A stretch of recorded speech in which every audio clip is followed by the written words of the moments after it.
지난 시간에 우리는 영원한 생명과 영존한 생명 첫 번째 시간을 했던 걸 했는데 그걸 좀 기억하실지 모르겠네요.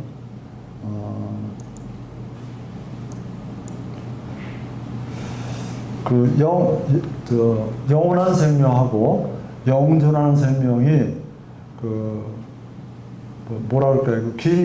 길이에 관해서는 에버라스팅이니까 길이에 관해서는 끝이 없다는 건 다 똑같은데 어떤 점이 다르다고 했냐면은 영원한 생명은 질적인 생명을 의미한다. 그래서 영원한 생명은 예수님 자체를 가리킨다고 했어요. 예수님 자체가 영원한 생명이기 때문에 우리가 그 예수님을 마음에 소유하면 우리도 영생에 참여하는 것이 된다. 그때 가리키는 그 말이 영원한 생명, 영생이라고 했고요. 영존하는 생명은 양적으로 가르친다고 했어요. 양적으로. 끝이 없는, 그냥 양적으로 끝이 한없이 길다는 것을 표현하는 그런 영생을 영존하는 생명이다. 이렇게 지난번에 말씀을 드렸습니다. 그래서 영생은 요한복음 10장 3절에 보면 영생은 이것이니 곧 그들이 유일하신 참 하나님 아버지와 아버지께서 보내신 예수 그리스도를 아는 것이라고 했어요. 그래서 영생은 뭐냐? 하나님 아버지를 아는 것. 그리고 하나님 아버지께서 보내신 예수 그리스도를 아는 것을 우리가 영생이라고 이렇게 얘기한다고 했습니다. 자, 그리고 또한 성경 구절을 보면 요한복음 14장 6절에 보면 이런 말씀이 있습니다. 예수님이 그에게 이르시되 내가 곧 길이요 진리요 생명이니 나를 통하지 않고서는 아무도 아버지께 오지 못하느니라. 이 말씀에 따라 영혼은 우리가 또 영혼이라고 하는 영원한 생명, 영생은 하나의 인격체다. 왜냐? 그 영원한 생명, 내가 길이요 진리요 생명이라고 했으니까 그 예수님을 가리키는 말로서 하나의 인격이고 그 인격에 대해서 아는 것이기 때문에 영생이란 바로 그리스도 자체를 가리키며 내가 영생을 소유했다는 것은 내가 그리스도를 마음속에 영접했다는 것을 의미한다. 이렇게 지난번에 말씀을 드렸던 것입니다. 그래서 영생이란 그리스도를 내 마음속에 모시고 영원토록 그분과 함께 사는 것이고 따라서 영생이란 바로 그리스도와의 그 영원한 연합인 것이라는 것을 이제 지난 시간에 참고해 봤습니다. 또한 우리가 영생을 소유했음을 알 수 있는데 우리가 영생을 소유했다는 것을 어떻게 알 수 있다고 그랬냐면 첫 번째는 하나님께서 이 사실을 우리에게 알려준다고 했어요. 우리가 영생을 소유했다는 것을 하나님께서 그러니까 우리가 느끼고 깨달을 수 있도록 알게 해준다고 했어요. 그래서 우리가 영생을 소유할 수 있다고 했고요. 요한일서 5장 13절에 보면 이런 말씀이 있습니다. 내가 하나님의 아들의 이름을 믿는 너에게 이것들을 쓴 것은 너희에게 영원한 생명이 있음을 너희가 알게 하고. 그러니까 이 말씀을 통해서 보면 하나님이 확실하게 구원받고 영원한 생명을 가진 우리는 그 생명을 가진 사람은 내가 영원한 생명을 소유하고 있구나 하는 것을 알 수 있게 해주셨다. 그런 얘기입니다. 그 다음에 두 번째는 영원한이라는 말 자체가 뭐예요? 영원한이라는 말 자체가 끝이 없다는 뜻이잖아요. 그죠? 끝이 없다는 의미이기 때문에 우리가 받은 영생은 중간에 중단되거나 그 다음에 뭐 취소되지 않는다. 그런 걸 통해서 우리가 알 수 있다고 했고요.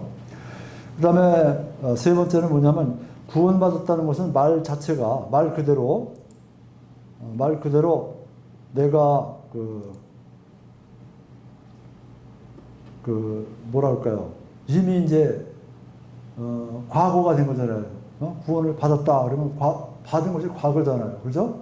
과거가 되기 때문에 우리가 이미 구원을 받았음을 의미하는 거예요. 그래서 에베소서 2장 8절에 보면 너희가 믿음을 통해 은혜로 구원을 받았느니 그것은 너희 자신에게서 난 것이 아니라 하나님의 선물이라고 그랬어요.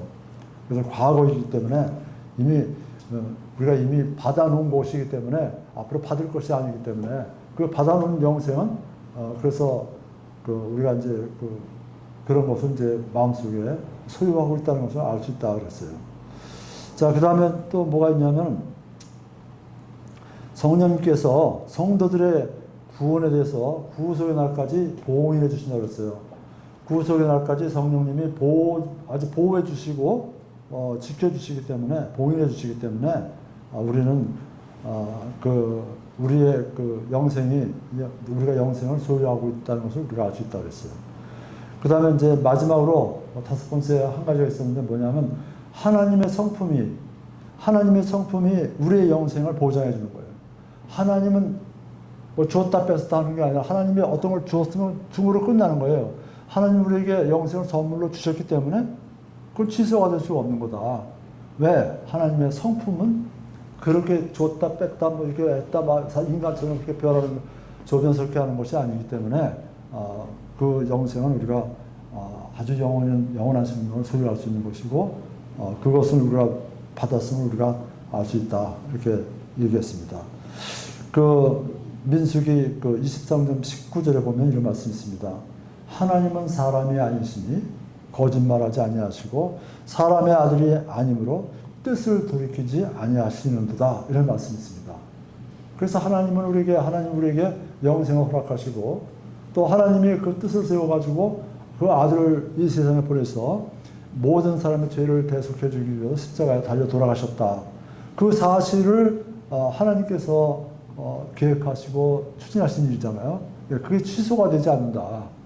하나님은 사람이 아니시기 때문에 사람처럼 이랬다 저랬다 바뀌지 않기 때문에 하나님의 성품이 우리가 영생을 받았음을 보증해 준다 하는 말씀을 했습니다. 그래서 오늘은 그 뒤를 이어서 마지막으로 두 뒤를 이어서 뭐냐면 영생을 소유한 사람의 생활이 어떻게 변화가 되느냐. 영생을 소유한 사람은 생활이 어떻게 변냐. 그 영생을 소유했다는 것은 다른 말로 얘기하면 구원받은 그런 뜻으로 해석할 수가 있겠죠. 그래서 구원받은 사람의 생활은 어떻게 변화가 되느냐. 그에 대해서 좀 알아보도록 하겠습니다. 구원받은 지 오래되신 사람들은 이제 한참 지났기 때문에 실감이 안 나지만 처음에 구원받은 사람, 처음에 탁 하나님 말씀을 통해서 깨달음을 통해서 이렇게 해서 하나님이 우리를 구원해 주셨구나 하는 것을 깊이 깨달은 그 감사함이 넘치기 때문에 처음 구원받은 사람은 그 성경 읽기를 굉장히 힘쓰죠. 하나님 말씀을 아주 애타게 그리워한다. 구한다. 그런 얘기입니다. 저도 이제 보니까 한 40여 년 됐는데 시간이 구원받은 지가 그렇게 됐는데 그때 처음 구원받을 때 그 말씀이 얼마나 정말 귀한지 그리고 이 말씀을 그냥 전하고 싶은 생각이 얼마나 큰지요. 우리 교회에서 제가 먼저 다니는 교회 그때 당시 저는 감리교를 다녔는데 그 당시 감리교회는 구원이라는 걸 알지도 못하던 시절이에요. 근데 이 구원을 받아야 된다 그리고 이 말씀을 이걸 전하고 그러니까 이게 이제 뭐라 그럴까요? 자꾸만 많은 사람에게 전해지고 그것이 목사님한테도 귀에 들어가고 장로들 귀에 들어가고 그러니까 이 사람이 무슨 뚱따지 같은 소리 하냐. 열심히 신앙생활하고 그래서 죽어봐야 구원이 받는 건지 안 받는 건지 확실한 거지 무슨 구원을 미리 받냐 이제 그런 식으로 하던 시대예요. 그렇게 겁나는 시대인데도 불구하고 이걸 참지 못하겠더라고요. 자꾸만 얘기하고 싶고 또 성경 말씀을 참 읽고 암송하고 싶고 자꾸만 그래서 우리가 영생을 소유한 사람의 생활이 어떻게 변하냐. 첫 번째는 뭐냐면 하나님의 말씀을 애타게 구하게 된다. 그게 바로 영생을 받은 사람의 생활의 변화의 첫 번째다. 이렇게 볼 수 있습니다. 우리가 조금 전에 읽은 베드로전서 2장 2절하고 3절 보면 이렇게 되어 있잖아요. 새로 태어나는 아기들로서 말씀의 순수한 젖을 사모하라. 이것은 너희가 그 젖으로 말미암아 성장하게 하려 함이라. 주께서 은혜로우신 것을 너희가 맛보았으면 그리하라. 이렇게 쭉 되어 있습니다. 말씀의 순수한 젖을 사모하라. 그래요. 영적으로 죽었던 우리 사람들이 하나님의 말씀에 씨앗이 심겨졌을 때 영원히 살 수 있는 그 생명이 생긴 것입니다. 불순종의 자녀이고 영원히 멸망받을 수밖에 없는 우리들이 그런 자들이 하나님의 자녀가 된 것입니다. 여러분, 우리 인간 세상에서 보면 갓난아이들은 어때요? 갓난아이들은 우리 보통 성인들은 나이가 크면 하루에 식사를 보통 3번씩 하잖아요. 뭐 주전벌이나 하기도 하겠지만 중간에 보통 3번 하지만 이 어린아이들은 어떻게 해요? 하루에 젖 3번만 줍니까? 어머니들 한번 보세요. 어떻게 해요? 말씀의 순수한 젖을 사모하라고 말씀처럼 이 갓난아이들은 적어도 하루에 한 10번 이상은 젖을 줘야 된다고 그래요. 10번에서 12번 정도 젖을 줘야 된다. 그냥 애들 눈만 뜨면 젖 달라고 우는 거예요. 그죠? 이와 마찬가지로 우리가 영생을 소유한 사람, 즉 구원받은 사람들, 거듭난 사람들은 거듭나면 이렇게 말씀의 순수한 젖을 사모하기 때문에 하나님의 말씀을 애타게 구하는 그런 형편을 우리가 그런 상황을 볼 수 있다. 그래서 어떻든 간에 말씀의 순수한 젖을 사모하라고 성경도 되어 있고 또 그 실제로 구원받은 사람들은 그 말씀을 가까이 하게 되죠. 그래서 제일 첫 번째 변화가 하나님의 말씀을 애타게 구하는 것이다. 그런 얘기입니다. 그리고 근데 이제 그렇다고 해서 그러면 어린아이 때만 젖을 사모하고 어른이 되면 이제 젖을 사모하지 않으니까 그냥 밥 먹는 횟수, 성경 읽는 횟수가 줄어들어야 되냐? 그게 아니잖아요. 어린아이 때는 젖을 먹지만 그 젖은 말씀이기도 하지만 그 말씀도 단단한 말씀이 있고 그 다음에 아주 어린아이가 먹기 좋은 그런 말씀이 있습니다. 근데 어린아이 때는 자기가 원하는 말씀을 많이 먹어요. 근데 나이가 들면 어떻게 되냐? 먹기 싫은 것도 먹어야 되고, 그죠? 영양분을 생각해서, 건강을 생각해서 맛도 없는 것도 먹어야 되고, 그렇죠? 그렇게 생각하잖아요. 그래서, 이 성경은 구원받은 사람에 대해서 너희는 이제 구원받았으니까 이제 끝났다. 그렇게 얘기하지 않아요. 천국에 갈 수 있는 길이 열렸으니까 이제 끝났다. 이렇게 얘기하지 않아요. 뭐라고 되어 있어요? 성경은 예수 그리스도에 이르기까지 성장하라고 되어 있죠. 그죠? 성장하라고 되어 있어요. 성장하려면 어떻게 해야 되느냐? 이 말씀이 없으면 성장하지 못해요.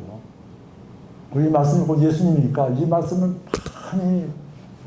많이 받아들인 사람은 그만큼 그리스도의 분량에까지 성장하게 되는 거죠. 그래서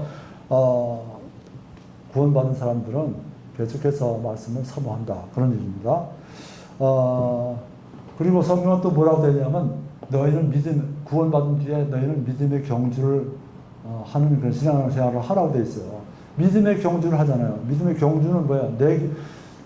서로 누가 더 열심히 하나님 기쁘게 하는 일에 동참하느냐, 또 하나님 기쁘게 하는 일, 그런 일에 손 나서게 되잖아요. 그래서 믿음의 경주를 하기 위해서는 우리가 성경 말씀을 많이 사모하고 많이 읽고 그것을 받아들여야만 된다. 그런 얘기입니다. 그래서 우리의 신앙생활은 완료된 것이 아니라 구원받았다고 완료된 것이 아니라 계속 진행되는 것입니다. 구원은 3가지가 있다고 그랬죠. 제가 말씀드렸죠. 맨 처음은 뭐예요? 영혼 구원 아니에요. 그죠? 영혼. 그 다음엔 뭐예요? 성화되는 삶이잖아요. 그 다음에 마지막으로는 뭐예요? 영화를 경험해야 되잖아요. 완전한 구원. 그죠? 그러니까 그 구원이 처음 구원받은 거로 끝나는 게 아니라 성화되는 구원과 그 다음에 마지막으로 우리 이제 주님 오실 때 이루어지는 그런 영화로운 구원, 그거는 이제 주님 오셔야만 이루어지지만 그런 단계가 있기 때문에 우리는 계속해서 성장해야 된다. 계속해서 성장하기 필요한 것이 뭐냐? 하나님의 말씀이다. 그래서 말씀을 가까이 하게 된다. 그런 의미입니다. 그 다음에 두 번째는 뭐냐면 확실하게 이제 영생을 소유한 사람, 구원받으면 뭐가 있냐면 두 가지 본성으로 인해서 갈등이 많이 생긴다는 거예요. 갈등이. 옛날 같으면 죄에 대해서 별로 심각하게 생각하지 않은 사람은 죄에 대해서 죄를 짓고도 남을 해치고도 마음에 갈등이 하나도 없는 거예요. 그냥 걱정, 불심 없이 그냥 편안하게 잘 지내는 사람도 많이 있어요. 물론 양심이라는 것이 있기 때문에 그 양심을 통해서 찔리기도 하지만 웬만한 건 그냥 막 넘어가는 거예요. 양심도 무뎌지고. 그런데 확실하게 구원받은 사람들은 어떻게 되냐? 인간 안에, 사람 안에, 자기가 구원받은 사람 안에 본성이 둘이라는 거예요. 본성이 두 개가 있는데 이 두 본성이 서로 싸우는 거예요. 그래서 그 두 본성은 뭐냐면 첫 번째 본성은 옛사람이고, 그죠? 두 번째 본성은 뭐냐? 새 사람이라는 거예요. 새 사람. 첫 번째 본성하고 두 번째 본성이 있는데 그 새 사람하고 두 번째 본성인 첫 번째 본성인 옛 사람이 항상 모든 일을 할 때 이 갈등을 하는 거예요. 마음속에서 이렇게 할까 저렇게 할까 이렇게 할까 이게 옳으냐 저게 옳으냐 이렇게 하는 거예요. 너 이렇게 할까 내가 이렇게 할까 저렇게 할까 두 본성이 그 갈등이 생깁니다. 그것이 바로 뭐냐면 우리가 영생을 소유한 사람의 생활의 변화가 그런 것으로 볼 수 있다. 그렇게 볼 수 있습니다. 그래서 우리가 이제 구원을 받은 사람들은 이제 새로운 본성을 받게 되잖아요. 그죠? 새로운 본성을 받게 되는데 에베소서 5장 22절에 24절에 보면 이런 말씀이 있습니다. 이전 행실에 관하여는 너희가 속이는 것으로 가득한 욕심들에 따라 부패한 옛사람을 벗어버릴 것을 가르침을 받았으니 너희의 생각의 영 속에서 새롭게 되라. 그런 말씀이 있고요. 또 너희가 하나님을 따라 의와 참된 거룩함으로 창조된 새 사람 입을 것을 가르쳐서 받았다. 이렇게 되어 있습니다. 그래서 사람의 본성, 첫 번째 본성이 있는데 이 첫 번째 본성은 우리가 그 옛날부터 가져온 습성이고요. 그건 뭐냐면 속이는 것으로 가득한 욕심들이 가득한 그런 속성이 우리 마음속에 있다. 그겁니다. 그다음 두 번째 본성은 새 사람으로 불리는데요. 이 새 사람은 뭐냐면 그리스도를 자신의 구원자로 신뢰할 때 이 본성이 주어지는 거예요. 새 사람이라는 본성이 주어진다. 그런 겁니다. 그래서 새 사람은 우리 안에 내주하시는 예수 그리스도이라는 거죠. 이 본성은 우리는 이 본성을 갖고 태어나지 않는 거예요. 태어날 때는 옛 본성, 그 구속을 따라 아담의 피를 타고 흐르는 그 옛 본성으로 태어났고 이 본성은 새 본성은 저절로 태어나는 것이 아니에요. 이 본성은 우리가 하나님의 복음의 말씀을 듣고 우리가 확실하게 구원을 깨닫고 하나님의 자녀로 태어날 때 그때 새로운 그 본성이 생기는데 그 본성은 바로 예수 그리스도가 우리 안에 내주하신다. 그 얘기입니다. 그 새로운 본성이 그때 태어나는 거죠. 그래서 그 예수 그리스도를 믿어서 거듭날 때 갓없는 선물로 우리에게 주어지는 거예요. 우리가 그리스도를 신뢰할 때 우리는 새로운 창조물이 되었지만 그렇다고 첫째 출생 때 얻은 그 사악하고 죄로 가득한 옛 본성이 사라지는 것은 아닙니다. 그래서 새로운 출생은 우리가 보통 사람이 뭐 새롭게 변화됐다, 새로 거듭났다 그러면 이렇게 생각할 수도 있어요. 옛 본성이 싹 바뀌어서 새롭게 변화됐다 이렇게 생각하는데 옛 본성이 바뀌는 게 아니에요. 옛 본성은 그대로 있으면서 새로운 본성이 우리 안에 들어온 거다 그런 얘기입니다. 그래서 확실하게 그 구원받아서 영생을 소유한 사람은 항상 이 두 본성이 마음속에서 항상 두 본성이 서로 다툰다 그런 얘기입니다. 그래서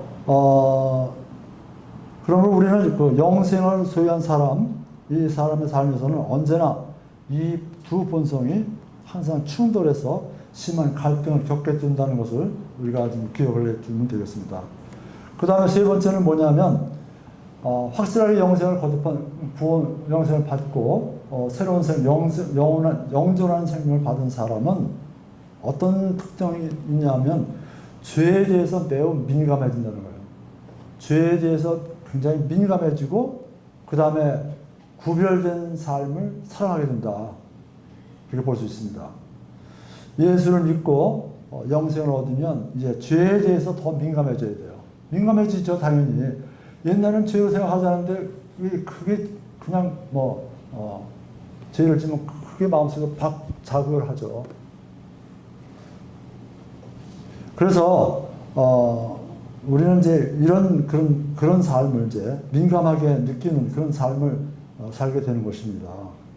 이전 같으면 아무렇지 않게 생각했던 그리고 무시했던 그런 사소한 그런 죄마저 아주 민감하게 감지할 수 있고 죄책감이 또 마음속에서 늘 찔러가지고 이걸 털어놓고 해결하거나 이걸 하나님 앞에 회개하고 바르게 그 하나님과의 관계를 회복하지 않으면 계속해서 그 죄책감이 자기를 억누른다. 그렇게 된다고 볼 수 있습니다.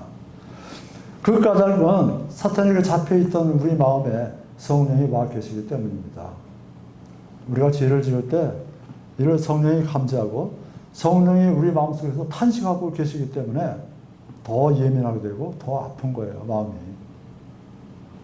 이전에 어두운 가운데 있을 때는 아무리 더러운 그 옷을 입고 있어도 추하게 느껴지지 않아요. 여러분, 캄캄한 밤에는 내 옷이 더러운지 뭐 묻어도 느끼지 않을 거예요. 그죠?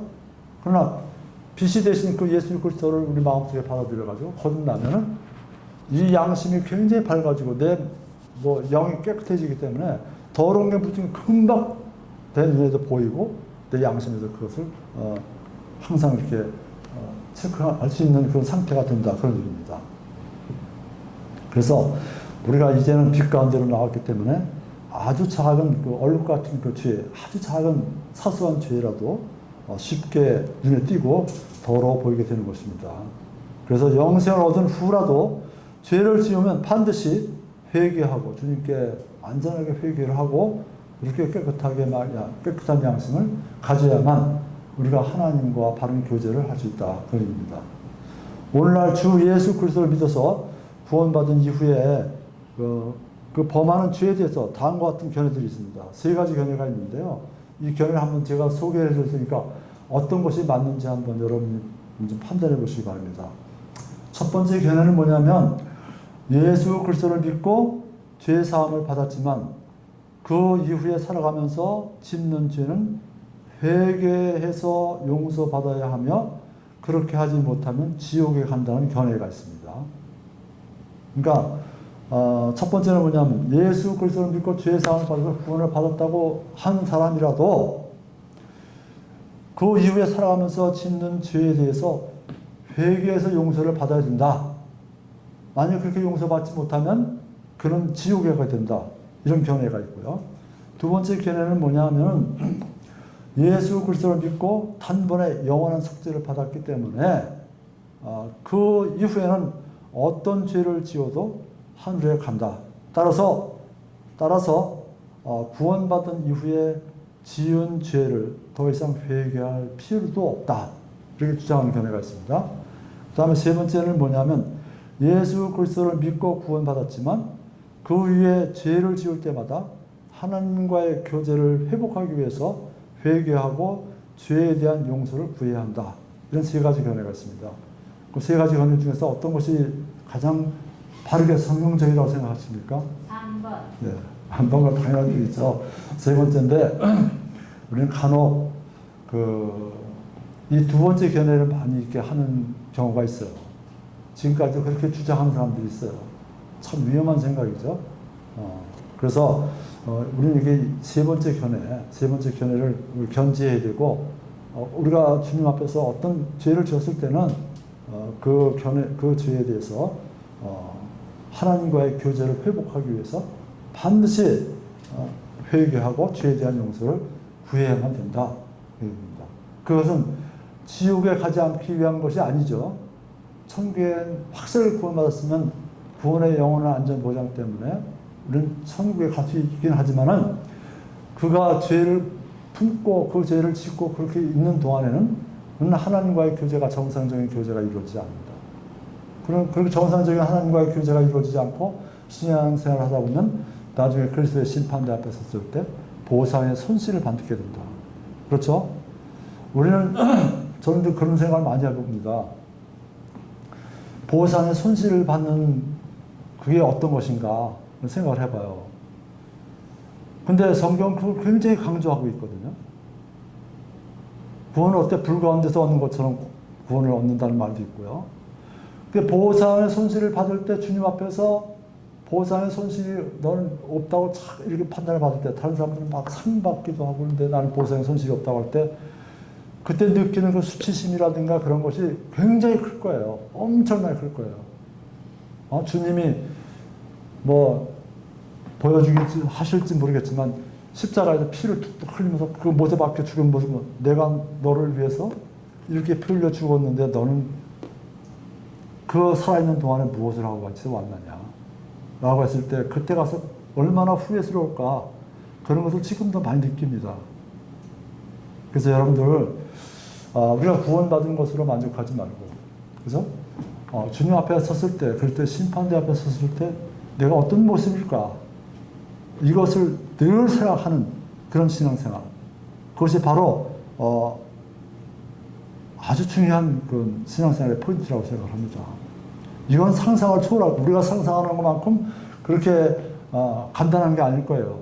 정말 수치스러울 거예요. 그 앞에 섰을 때 우리가 성경에 보면 그런 말 있잖아요. 우리의 공력이 있는데 그죠? 그 공력이 불을 태우면 공력이 불타버리면은 하나님 앞에서 우리가 애쓰고 힘쓴 모든 것은 아무것도 아닌 것으로 나타나는 그런 경우가 있잖아요. 그죠?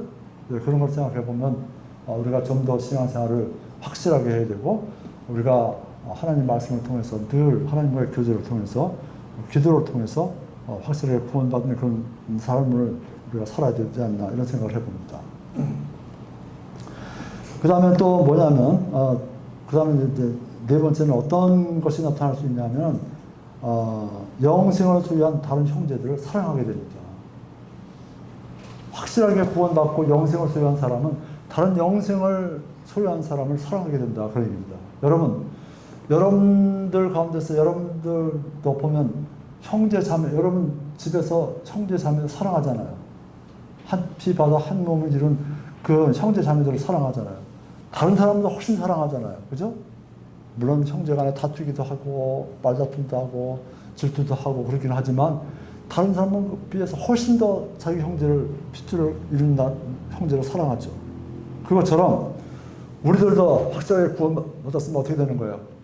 성경에 찬송가에 그런 거 있죠. 한 피 바다 한 놈 이룬 형제여 자매들이여 그런 말 있잖아요. 확실하게 구원받아서 영생을 소유한 사람은 영생을 소유한 다른 사람을 사랑해야 돼요. 사랑하셔야 돼요. 그래서 예수님께서는 뭐라고 했어요? 내가 새 계명을 너희에게 주느니 너희는 서로 사랑하라. 내가 어떻게 사랑하라고 했어요? 내가 너희를 사랑한 것 같이 사랑하라. 그죠? 그래서 예수 그리스도가 내 마음에 들어와서 나 정죄하고 계시면 그리스도의 마음이 성령이 함께 하시기 때문에 우리가 형제들 사랑할 수밖에 없다. 사랑하게 된다. 그런 얘기입니다. 그 다음에 다섯 번째는 뭐냐면 어떤 그 변화가 있냐면 그 다른 사람의 혼도 사랑하게 되는 거예요. 다른 사람의 혼을 사랑한다. 구원받지 못한 다른 사람의 혼을 사랑해요. 그래서 확실하게 구원받은 사람은 어때요? 사도 바울은 어떻게 했어요? 죽기까지 목숨을 내걸고 다른 사람의 혼을 구원하기 위해서 복음 전파하기 위해서 그 어려운 시기에 얼마나 많은 먼 거리를 다니면서 복음을 전했어요. 그럼 확실하게 영생을 소유한 사람은 이렇게 다른 사람의 혼을 사랑하게 되는 거예요. 사랑해야 되는 겁니다. 로마서 9장 1절에 보면 이렇게 되어 있습니다. 내가 그리스도 안에서 진실을 말하고 거짓말을 하지 아니하노라. 내 양심도 성령님 안에서 나에 대해서 증언하거니와 내게는 마음속에 큰 근심이 있고 계속해서 슬픔이 있노라. 왜 이런 슬픔을 가졌을까요? 왜 근심하고? 사도 바울이 왜 그렇게 근심을 했을까요? 이게 뭐냐면 우리가 사도 바울은 이스라엘 유대인이잖아요, 그죠? 근데 유대인이 그 하나님을 지금 거부하고 있는 거예요. 예수 그리스도도 하나님이시잖아요, 그죠? 말씀이 육신이 돼서 오신 그 예수님의 그 복음을 거부하는 거예요. 그래서 구원을 받지 못하는 거예요. 그러니까 이 사도 바울이 그 구원받지 못하고 예수님을 거절하고 십자가의 그 돌을 갖다가 팽겨쳐버리고 예수님을 십자가에 못 박게 죽이기까지 그렇게 한 그 민족들을 생각해 볼 때, 자기 민족들을 생각해 볼 때 그 마음이 너무 슬픈 거예요. 그 민족을 사랑하기 때문에. 그래서 이렇게 말씀을 우리가 이런 걸 통해서 알 수가 있어요. 그래서 확실하게 구원받아서 영생을 소유한 사람은 다른 사람의 영혼을 그 영혼도 사랑하게 된다. 그런 의미입니다. 그 다음에 이제 마지막 단원인데요. 마지막 이야기인데요. 영생을 얻은 사람, 즉 구원받은 사람, 소위 확실하게 우리가 구원받은 사람들은 자기 자칭 뭐라고 그래요? 그리스도인이라고 했잖아요. 크리스찬이라고 했잖아요. 그래서 이 그리스도인이 죄를 범했을 때 나타나는 효과가 뭐냐? 그것에 대해서 잠깐 알아보도록 하겠습니다. 영생을 얻은 사람이 죄를 범했을 때는 다음과 같은 결과가 나타납니다. 첫 번째 뭐냐? 주님께 징계를 받게 됩니다. 물론 뭐 조그만 죄를 져서 뭐 주님이 징계하지 않는 죄도 있겠지만 좀 큰 죄를 졌거나 잘못된 것을 정말 하나님 보시기에 참기 어려운 그런 죄를 지면 하나님께서 징계를 하십니다. 여러분들도 자식을 키울 때 그렇지 않아요. 징계를 하잖아요. 여러분 자식이 미워서 징계하는 거 아니잖아요. 어떻게 징계를 해요? 사랑하기 때문에 징계하는 거예요. 그래서 징계를 하는 것처럼 확실하게 우리가 구원을 받아서 영생을 소유했으면 우리가 죄를 범했을 때 이런 징계가 나타난다. 그러니까 주님께 징계를 받게 된다. 그런 얘기입니다. 고린도전서 11장 30절에 보면 이런 말씀이 있습니다. 이런 까닭에 너희 가운데 약한 자와 병든 자가 많고 잠자는 자도 많도다. 그게 무슨 말이에요? 잠자는 자는 뭐예요? 죽은 사람이 많다. 심지어 죽이기까지 한다. 그런 얘기입니다.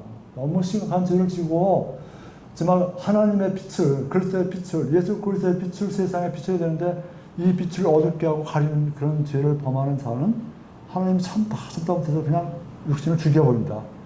그렇다고 그래도 확실하게 구원받은 사람이면 뭐 천국에 가겠죠. 그러나 그는 하나님과의 교제에서 끊어지고 하나님의 빛을 가리기 때문에 그리스도의 심판대 앞에 섰을 때 정말로 너무나 수치스러운 자기 자신을 발견하게 될 겁니다. 그래서 확실하게 구원을 받은 사람은 이렇게 죄를 지면 주님께 징계를 받는다. 이런 걸 볼 수 있습니다. 그 다음에 이제 보면은 이제 요한일서 5장 16절에 보면 이런 말씀이 있어요. 어떤 사람이 자기 형제가 사망에 이르지 아니하는 죄 짓는 것을 보거든 그는 간구할 것이요. 그러면 그분께서 사망에 이르는 죄를 짓지 아니하는 자들로 인하여 그에게 생명을 주시리라. 이렇게 말했습니다. 사망에 이르는 죄가 있는데 나는 그가 그것으로 인해 기도하라고 말하지 아니하노라. 그렇습니다. 이 사망에 이르지 않느냐는 죄가 구체적으로 어떠한 것인지는 확실하게 성경이 그렇게 얘기하고 있지 않아요. 그러나 그 내용들을 가만히 이렇게 앞뒤 문구를 보고 그 내용을 이렇게 좀 살펴보면, 문맥을 살펴보면, 존 메가더 목사님은 이렇게 얘기를 했어요. 사망에 이르지 아니하는 죄는 사망에 이르는 죄는 어떤 죄냐? 사전에 계획되었고, 내가 이렇게 죄를 이렇게 해야 되겠다라고 사전에 계획이 되어 있고, 그 다음에 주님 앞에 고백되지 않은 거예요. 그 죄를 짓고도 주님 앞에 고백하지 않은 거예요. 자백하고 고백하고 용서를 빌지 않은 거. 그렇지 않은 죄로 주님께서 믿는 자의 생명을 끊는 죄. 이건 도저히 더 이상 그냥 둬서는 안 되겠다. 그런 죄를 바로 뭐냐면 사망에 이르는 죄라고 이렇게 표현하고 있습니다. 그래서 하나님의 인내의 한계를 마지막으로 넘는 그런 죄. 그런 것들은 하나님께서 사망에 이르는 죄라고 이렇게 존 메가더 목사님은 추석해서 이렇게 밝히고 있습니다. 그래서 첫 번째는 이제 그런 것이 있고 주님께 징계를 받는다 이렇게 되어 있고요. 두 번째는 뭐냐면 그리스도의 심판대에서 보상의 손실을 당한다. 그죠? 보상의 손실. 아까도 제가 얘기했지만 심판대 앞에 갔을 때 많은 사람들은 상을 받고 그런데 나는 상을 받지 못한다. 다른 사람 확실하게 구원받고 주님의 말씀대로 열심히 살았으면 받아야 될 그 보상이 있는데 그 보상이 다 없어지고 손실을 당하게 된다. 그런 얘기입니다. 고린도전서 3장 13절에서 15절에 보면 이런 말씀이 있습니다. 각 사람의 일이 드러나리라.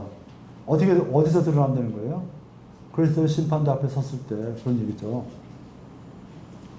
그날이 그것을 밝히 드러내리니 이는 그것이 불에 의해 드러나고 그 불이 각 사람의 일이 어떤 종류인지 그것을 시험할 것이기 때문이라. 어떤 사람이 그 기초 위에 세운 일이 남아있으면 그는 보상을 받고 어떤 사람의 일이 불타면 그는 보상의 손실을 당하리라. 그러나 그 자신은 구원을 받되 불에 의해 받는 것 같이 받으리라. 그러니까 이 보상의 손실을 당한다는 거, 이것이 가장 어떻게 우리가 그리스도의 신앙생활을 하면서 정말 깊이 생각해야 될 그런 내용이 아닌가 이렇게 생각을 해봅니다. 그 다음에 세 번째는 뭐냐, 확실하게 구원받은 사람, 영생을 소유한 사람이 죄를 지면 세 번째는 어떤 결과가 나타나냐, 기도의 응답을 받지 못한다는 거예요. 이것도 중요한 얘기죠. 아무리 기도해도 그런 사람의 기도의 응답이 하나님이 주시고자 하는 그 기도의 응답은 받지 못하게 된다. 그런 얘기입니다. 그러니까 다윗인지 아니면 뭐 여호사밧인지 뭐 시스기야인지 모르겠는데 시편 그 66편 18절은 시편 66편은 그 셋 중에 누가 지었는지 확실하게 밝혀지지 않아요. 학자마다 다르게 주장을 하고 있는데 하여튼 누가 지었든지 간에 시편 66편 18절에 이런 말씀이 있습니다. 내가 마음속으로 불법에 관심을 두면 주께서 내 말을 듣지 아니하시리라. 이 말씀처럼 내가 불법에 관심을 두면 둘 때도 주님께서 그 기도에 그 말에 응답하지 않는데 하물며 불법을 저지르면 어떻게 됩니까?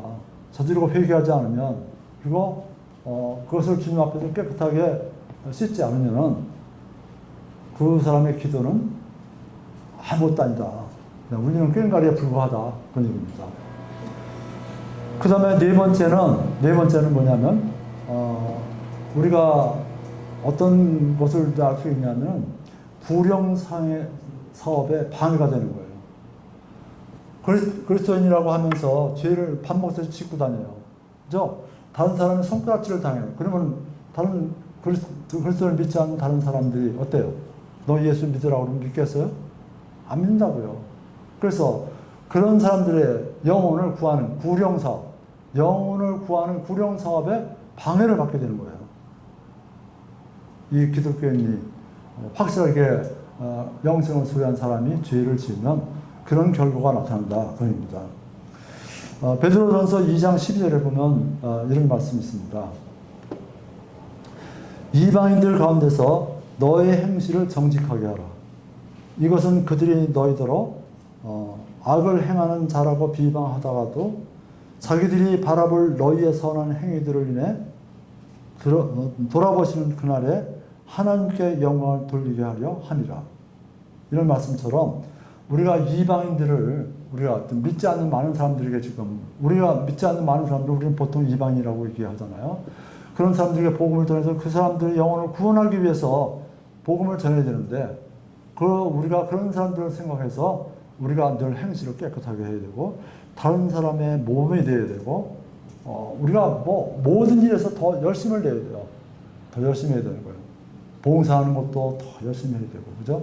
남을 도와주는 일에도 자기 형편 넘칠수록 도와줄 수 있어야 되고, 다른 사람을 사랑할 때도 다른 사람이 불행한 것을 봤을 때 가서 협력하고 도와주는 일도 다른 믿지 않는 사람보다 더욱더 적극적으로 해야 되고, 그리고 우리 주위에 있는 많은 사람들을 돌봐주고 관심을 가지고 친절하게 대하고 이렇게 했을 때 우리는 그 사람을 보고 그 사람의 좋은 행실, 그죠?